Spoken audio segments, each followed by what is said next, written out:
Let's talk about that sudden flash of anger. You know the one. Today, we're going to dive into a pretty profound idea that can help you get a handle on that feeling in, get this, just 90 seconds. You know how this goes, right? Some tiny little thing happens. A frustrating email, someone says something that just rubs you the wrong way, and boom, suddenly your whole day is hijacked. You're just stuck in this negative loop and can't seem to shake it. So picture it. You're in line, you're waiting patiently, and some person just strolls right in front of you.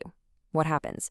Instantly, you feel that heat rising, right? Maybe your jaw tightens up, your heart starts pounding a little faster. It's this automatic, totally physical response. And for a second, the whole world just narrows down to you and that one person. But what if I told you that entire powerful physical freakout has a built-in and surprisingly short expiration date? Yeah, this is where it gets really, really interesting. That's it. 90 seconds. That whole intense, chemical-fueled, body-wide experience of anger, it's designed to last for just a minute and a half. I know, that sounds kind of impossible, doesn't it? Let's get into why. So here's the deal. This is just pure biology. A neuroanatomist, Dr. Jill Bolt-Taylor, figured this out. When something makes you angry, your brain floods your body with chemicals, like adrenaline. What she found is that it takes exactly 90 seconds for that chemical rush to get triggered, do its thing, and then be completely flushed out of your system. It's a closed circuit, a finite event. Okay, so that brings up a really big question, right? If the actual chemical part is over and done with in 90 seconds, why do we stay angry for hours, sometimes even days? Well, the answer isn't in our bodies, it's in our heads. I love this metaphor. Think of that first moment of anger like burning a piece of toast. It sets off the smoke alarm, that's your 90-second chemical flush. The alarm blares, then it's supposed to stop. But the problem is, we just keep putting more bread in the toaster. We keep reburning the toast with our own thoughts. And this is exactly how it works. You have the trigger, the person cutting in line, that kicks off the 90-second rush. But then, after those 90 seconds, our brain takes over.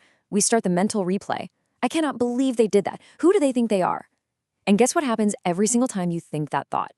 You reset the smoke alarm. You trigger a whole new 90-second chemical cocktail. You are literally keeping yourself angry. Exactly. That's the million-dollar question. How do you break out of that cycle? How do you let the alarm just turn off? Well, it all starts with a really simple but incredibly powerful mental shift. The secret is to stop being the anger and instead just watch it. You know, think of yourself as the sky, and the anger is just a stormy cloud passing through. You're not the storm, you're the space the storm moves through. You just create a little distance. And the shift in language here, oh, it's everything. When you say, I am angry, you're making it your identity. It's who you are. But when you say, I am noticing the feeling of anger, you've separated yourself from it. You're just an observer, watching a temporary 90-second chemical process play out, and you're not adding any more fuel to the fire. So once you create that little bit of space, you're not just reacting on autopilot anymore. You actually have a choice. And with that choice, you can start using some specific tools to handle those 90 seconds. Let's look at a really powerful one, especially for when the trigger isn't just a random event, but it's a person who seems to love pushing your buttons. Okay, so this is a fascinating tactic. It's called the gray rock method. The whole idea is that some people thrive on getting an emotional reaction out of you. They want the drama. So the gray rock method is about giving them nothing. You become boring on purpose. You give short, flat answers. You don't argue. You don't defend yourself. You just become, well, a gray rock, totally uninterested. And this just flips the whole script on the idea of somebody pushing your buttons. The truth is, those buttons are ours. They only work if we let them. When you choose not to react, when you become the observer and maybe use a technique like the gray rock method, you've essentially taken the button away. Their power to get a rise out of you just evaporates because you're refusing to play the game.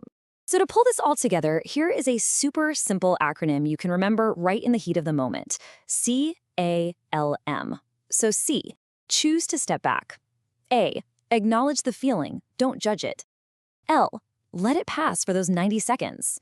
And M, move on without hitting that replay button. C.A.L.M. So really, the big takeaway here is that you've got a toolkit. When that flash of anger hits, you can recognize it for what it is, just a 90-second chemical event. You can step back, be the observer, and just watch it go by.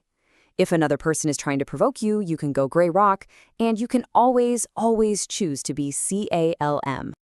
And that's really what it all comes down to. This isn't about pretending you never get angry. It's about understanding how it works so you don't let a 90-second chemical blip control your whole day, or even your week. I mean, just imagine the decisions, the conversations, the relationships you could change for the better just by mastering that first minute and a half. Definitely something to think about.